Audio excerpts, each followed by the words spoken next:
Hey guys, welcome to another edition of the Five Star Zone. I'm your host, Rico Beard.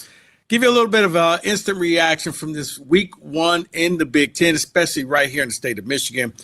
Michigan State, Friday night, kicks the game off under the lights. Jay Batt, the new athletic director. And it looked like things were going to be a little bit different from the Spartans. Outside, some little bit of hoopla. They got the fireworks now. And look, Michigan State came out there and scored early. They scored often. Really looked like this thing was going to be different from last year. They go into halftime up 21-0. Aiden Childs looks like a different quarterback. Offense looks good, whether it's Mekhi Frazier, whether it's Brandon Tullis, the two Texas running backs. Things were going extremely well for the Spartans in this game. And, Nick Marsh, he's the focal point. He scores a touchdown in the game. But if you were paying attention, it was a different wide receiver that kind of went out there and got things done. And when I look at what the Spartan team has done, I really like some of the things that I saw in the first half. But, yeah, Omari Kelly, wide receiver, he transferred in. I believe he's from Middle Tennessee. They got a bunch of guys coming in. But anyway, he comes in and he really plants his flag. It's going to be that number 2 guy. The offense was clicking. The offensive line was there. It was really helping out.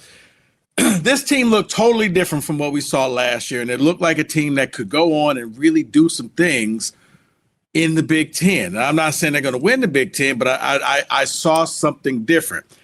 And then the second half happened. I don't know what's going on in the locker room. I don't know what Jonathan Smith is telling this team at halftime. I don't know what is happening, if it's a disconnect. As good as I felt about the Spartan team in the first half, it felt like I was watching last year's Spartan team in the second half, where you could barely score. As a matter of fact, you scored on a safety. You should have had 2 safeties, by the way. I don't know what happened. I was at the game. I'm assuming they did the replay, but I thought that they had 2, but in the end, Jalen Thompson, Alex Van Summer got the safety, and that was it. That was all the points that Michigan State got in the first half. There's a couple things I want to touch upon. Like I said, I like first half Aiden Childs. Second half Aiden Childs, not so much, because when Aiden was trusting everybody that was around him, when the running game was working, when the receivers, whether it was Marsh, whether it was Kelly, whether it was Velling, everything was working for the Spartans. Aiden Childs looked like he was very comfortable in that offense. In the second half, when they were struggling, Aiden went back to some of his old practices, and he tried to be Captain America out there and do too much, and that's where you saw the scrambling around. That's where you saw the fumble. That's where you saw bad things happening for the Spartans. Now, good thing, it's Western Michigan. You can recover from that, but you can't regress. Something has to happen. You got to break out in the second half, and I'm putting a lot of this on Jonathan Smith. You got to have that killer instinct, kind of what Lincoln Riley did with USC, and they went out there and scored over 70 points against a bad opponent. That game was designed to have Spartan fans leaving the stadium feeling good about themselves, saying, yes, this year is different. If even for one game you dream about maybe, just maybe we could do something in the Big Ten. But when you left, by the time you left in the fourth quarter, Halleck, former Spartan, had the pick 6 from the backup QB Alessio, and then they recovered an onside kick, and you had the ball with 2 minutes to go, and you just took a knee.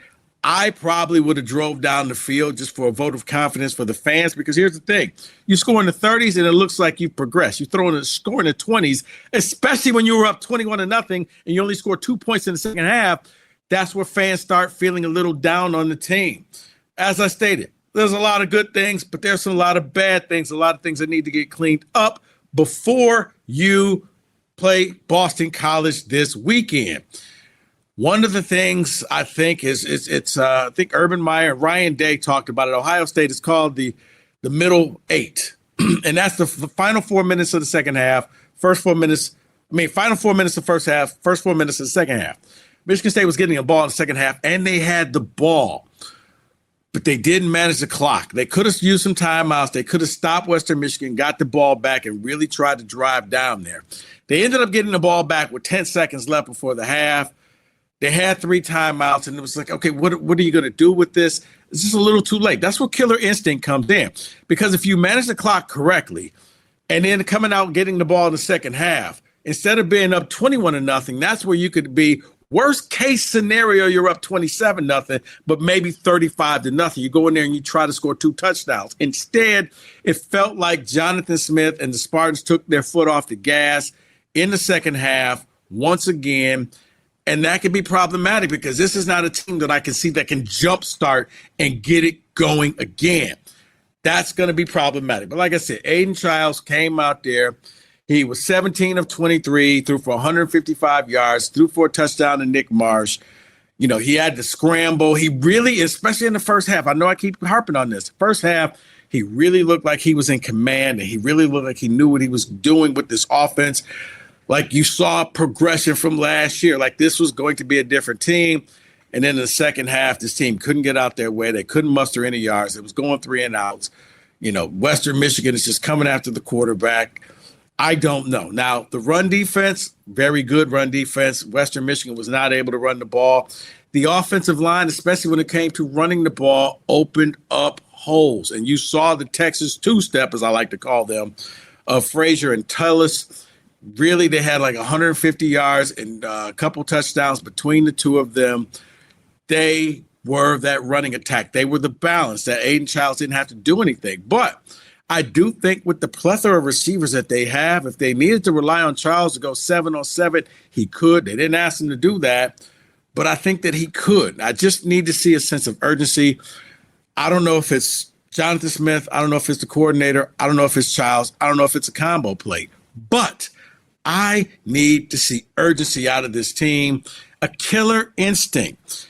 And maybe it comes from the coach because, as they say, you know, the team gives off the vibes of the coach. And I don't get that killer instinct. Now, Jonathan Smith, behind closed doors, could be that dude. But right here, right now, I'm not feeling it. Like I said, I saw some things that I like. I like Amari Kelly. I think he reminds me a lot of Jaden Reed, where you're going to be able to move him around. You're going to be able to do some stuff. He's going to take some pressure off of Marsh, take some pressure off of Velling. It's going to leave for guys being wide open, especially if you could run the ball, bounce attack. Big game coming up this Friday against Boston College, because that's where I think you're going to see what this team has done. They always say between week 1 and week 2. I need to see between year 1 and year 2. I need to see something different in the second half. I need to see some foot on the pedal. I need to see some scoring. I need to see some urgency. I need to see less mistakes. I need to see a lot for this team to really feel good. It's going to be a night game. It's going to be televised. Let's see the new fireworks show. Run the touchdown play. Score some touchdowns. And I think fans will be excited because right now you won the game. You beat Western Michigan by 17 points, but I don't think the excitement was there when you left because you kind of felt lackluster. You kind of felt as if I've seen this movie before. Next day, Michigan takes on New Mexico, and it was the Bryce Underwood show. It was his debut. And with Bryce, look, I thought that maybe the lights were going to be a little bit bright, but they weren't, especially – you guys, that third and 14, when he gets the first down right before halftime, right after a sack, that showed poise. This kid has some stuff. Now, I'm not ready to crown him just yet, but he's going to have some growing pains, but he was able to show me that he's better than every quarterback that you had last year, Michigan. Bryce Underwood looks like he's worth all the money you paid to get him to come from LSU to come to Michigan. I need to see now he's going to go up against Oklahoma. That's going to be a true test. Better team. You're not going to be playing New Mexico with, I think, 75 new players.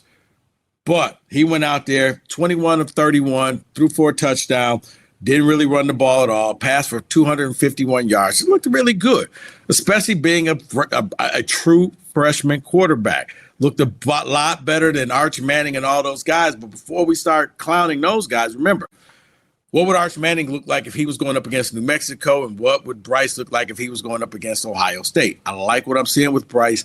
I think Bryce has some talent. I think there's some room to grow. He still has some things that he needs to do. He needs to get past that first read and be able to really scan the field. The concerning thing about me is that Michigan offensive line is not quite the same offensive line. Yes, Justice Hayes went out there and he had 16 rushes for, I think, 159 yards, 160 yards, 3 touchdowns. But I'm used to that offensive line in Michigan dominating. I did not see that domination. And on defense, I think the biggest thing for me, very undisciplined.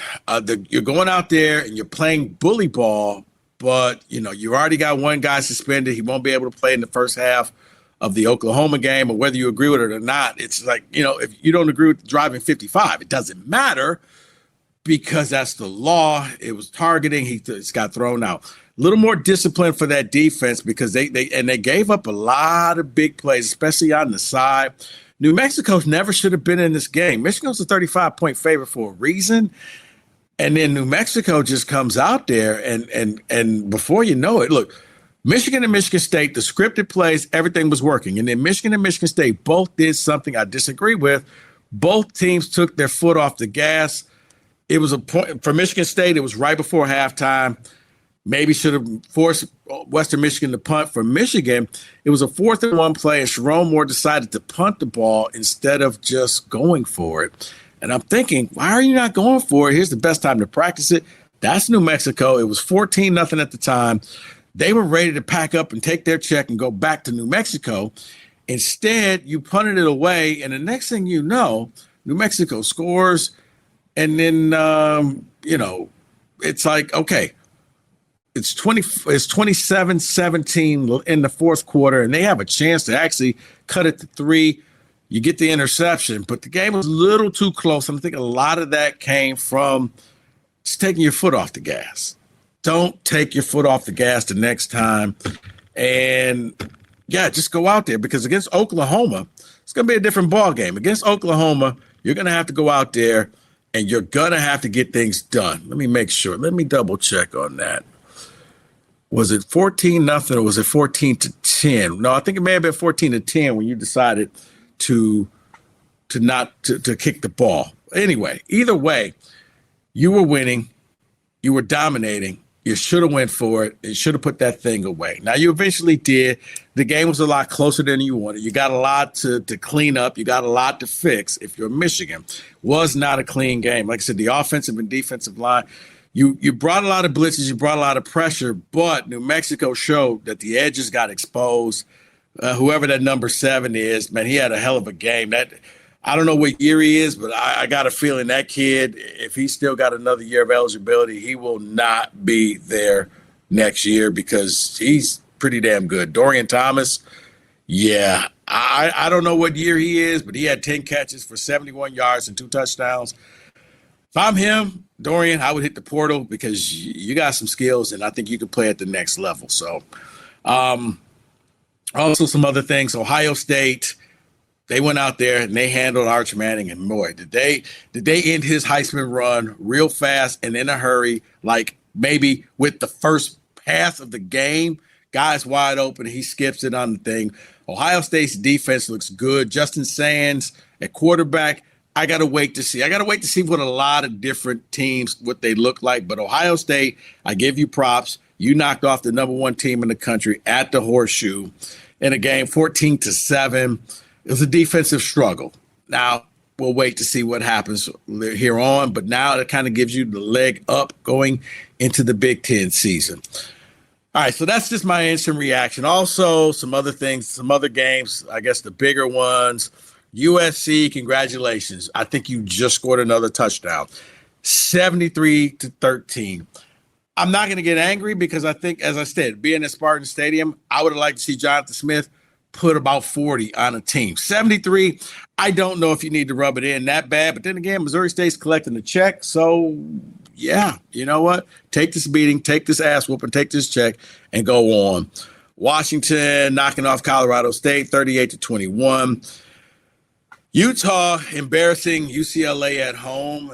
Utah was a 5.5-point favorite, and UCLA and Nico Iamaleava, they were never in this game. That's going to be a team to watch out for. Also, shout out to Dante Moore and the University of Oregon. Dante Moore, ladies and gentlemen, I was wondering what he was going to be. Last time we saw him, he wasn't doing too well. 18 for 23, 213 yards, 3 touchdowns, no interceptions. In the Oregon offense, you don't make mistakes. You let your people do your thing. Looks, Dante Moore, who, it's Montana State. We'll see what happens when they go up against some better opponents, but it looks like he's pretty good. So anyway, that's your Big Ten instant reaction from week 1. We'll have more coming up this week. I'll have Harold Shelton with me, and we'll break down week 2 games and what to expect, what to look forward to, who looked good, who looked bad, who needs to improve. But yeah, right here, right now, especially here in the great state of Michigan, both teams win by 17 points. Michigan State was favored by 20. Michigan was favored by 35. In the end, they got it done. Each team has some work to do, but hey, they're both 1-0. They moved on, and both teams will have that test coming up this week. Both games at 7:30, I believe. Michigan State hosting Boston College, and Michigan on the road at Oklahoma. I think next week at this time, we'll know a little bit more about what these teams are, and they can truly compete for a Big Ten. A Big Ten that when I'm looking at this Big Ten, wide open. Ohio State's defense was there. Offense wasn't. Now, Texas has a great defense, too. We'll have to wait to see how exactly that pans out. But this Big Ten, I don't see a dominant team in there. So we'll have to wait and see. But for now, I'm your host, Rico Beard. Keep liking, subscribing, and telling your friends you've been watching and listening to the 5 Star Zone.